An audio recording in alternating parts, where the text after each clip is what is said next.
Καλημέρα. Είμαι ο Θανάσης Πισαλίδης, τεχνολόγος γεωπόνος και παραγωγός ακτινιδίων. Σήμερα είναι 8 Νοεμβρίου 2015 και όπως μπορείτε να δείτε έχει τελειώσει η συγκομιδή ακτινιδίων για την χρονιά που πέρασε. Από τη στιγμή που τελείωσε η συγκομιδή αυτόματα ξεκινάει ενέργειες για την επόμενη χρονιά, για τη σεζόν 2016. Οι ενέργειες που έχουν να γίνουν, που μπορούμε να κάνουμε αμέσως μετά τη συγκομιδή, είναι δύο. Η μία είναι να δώσουμε μία μικρή λίπανση στα δέντρα και η άλλη είναι να κάνουμε μία επέμβαση στη ρίζα για να καταπολεμήσουμε μύκητες οι οποίοι δημιουργήθηκαν κατά τη διάρκεια του καλοκαιριού.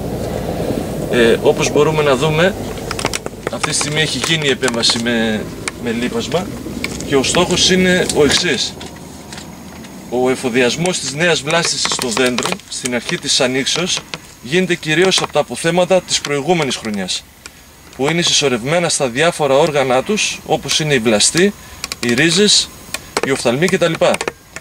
Μικρό μέρος της λίπανσης καλό είναι να χορηγείται μετά τη συγκομιδή και πριν την πτώση των φύλων, για να αναπληρωθούν τα αποθέματα του δέντρου για τις ανάγκες της πρώτης ανάπτυξης νωρίς την επόμενη άνοιξη. Αυτό το μικρό μέρος που αναφέρουμε, στην ουσία μιλάμε για το 20% της συνολικής λίπανσης που θα γίνει την άνοιξη. Εάν πούμε παράδειγμα ότι ρίχνουμε 1 κιλό το δέντρο, αυτή την περίοδο πρέπει να πέσει γύρω στα 200 γραμμάρια. Η μετασυλλεκτική χορήγηση λιπασμάτων γίνεται είτε διαφυλικά, είτε με υδρολίπαση, είτε με διασκορπισμό στο έδαφος, όπως στη συγκεκριμένη περίπτωση. Προσοχή όμως πρέπει να δίνεται στον τύπο του λιπάσματος και στην ταχύτητα αφομοίωσης των θρεπτικών του συστατικών από το φυτό.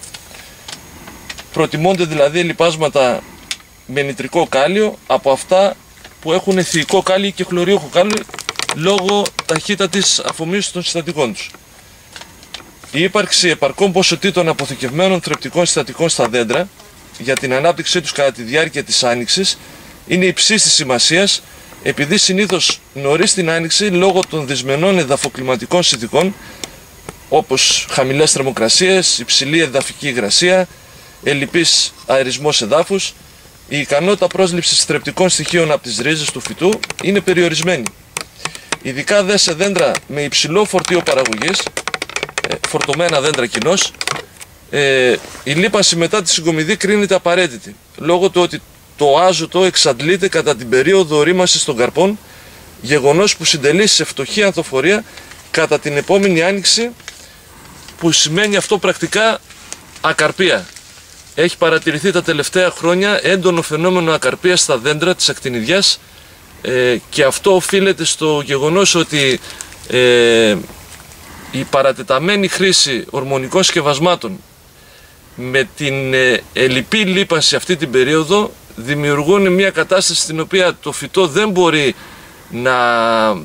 να βγάλει, όπως λέμε, καλά το χειμώνα, να πέσει σε λίθαργο όπως πρέπει, με αποτέλεσμα την άνοιξη να μην διαφοροποιούνται οι οφθαλμοί και είτε να εμφανίζει τυφλά μάτια, είτε να εμφανίζει άκαρπα μάτια, δηλαδή μάτια που χτυπάνε αλλά δεν έχουν ακτινίδια, είτε ολιγόκαρπα μάτια, δηλαδή βλαστάρι το οποίο μπορεί να έχει 1 ή 2.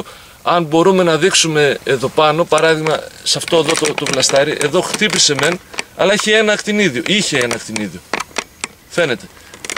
Το συγκεκριμένο είχε 2 ακτινίδια, εδώ αυτό έχει 3 ακτινίδια, δεν πρέπει να είναι ούτε 1, ούτε 2, ούτε 3. Η ακτινιδιά έχει τη δυνατότητα να βγάζει 5 και 6.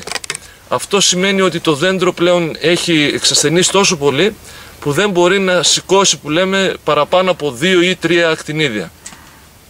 Η άλλη επέμβαση που ενδείκνυται για αυτή την εποχή είναι επέμβαση για καταπολέμηση μυκητών στο έδαφος, όπως είναι η φυτόφθορα.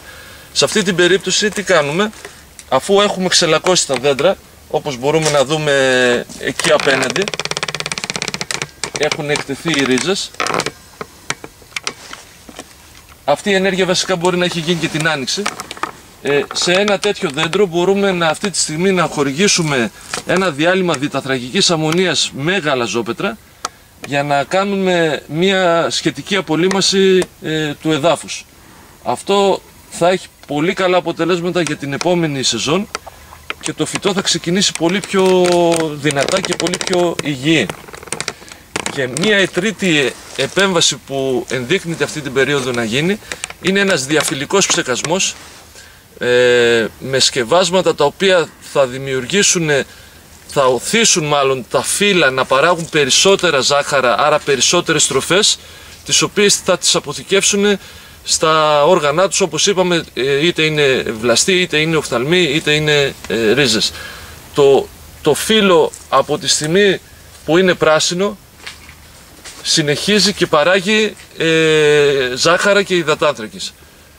Εμείς θέλουμε να δημιουργήσουμε όσο γίνεται μεγαλύτερη αποθήκη αυτών των ζαχάρων, τα οποία θα τα αποθηκεύσει είτε στα μάτια είτε στους βλαστούς, με αποτέλεσμα στο πρώτο ξεκίνημα των βλαστών την άνοιξη να έχει έτοιμη τροφή πολύ κοντά και να μην χρειάζεται να τραβήξει από τη ρίζα. Γιατί αυτή είναι μια διαδικασία, όπως είπαμε, η οποία εκείνη την περίοδο έχει πολλά εμπόδια για να έρθει πάνω. Χαμηλή θερμοκρασία, υγρασία, αερισμός κτλ.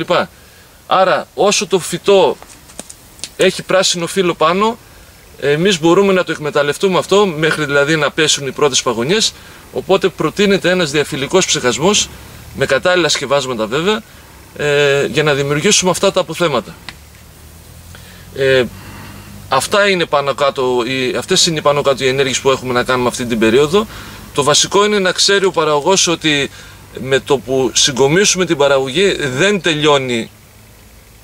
δεν τελειώνουν οι εργασίες. Στην ουσία αμέσως μετά τη συγκομιδή ξεκινάνε οι ενέργειες για την επόμενη χρονιά. Είναι βασικό αυτό και δεν μπορούμε να αφήσουμε ένα φυτό το οποίο έχει ταλαιπωρηθεί, ας το πούμε, έχει ένα φορτίο πάνω του όλο το καλοκαίρι, να πέσει σε λίθαργο χωρίς να κάνουμε κάτι. Αυτό σίγουρα θα μας δημιουργήσει θέματα και προβλήματα την επόμενη άνοιξη. Άρα οι επεμβάσεις που κάνουμε τώρα έχουν αντίκρισμα στη σωστή παραγωγή την επόμενη άνοιξη. Αυτά είχαμε να πούμε. Ευχαριστώ πολύ που παρακολουθήσατε το βιντεάκι αυτό και οτιδήποτε χρειαστεί, εδώ είμαστε πάλι να επανέλθουμε.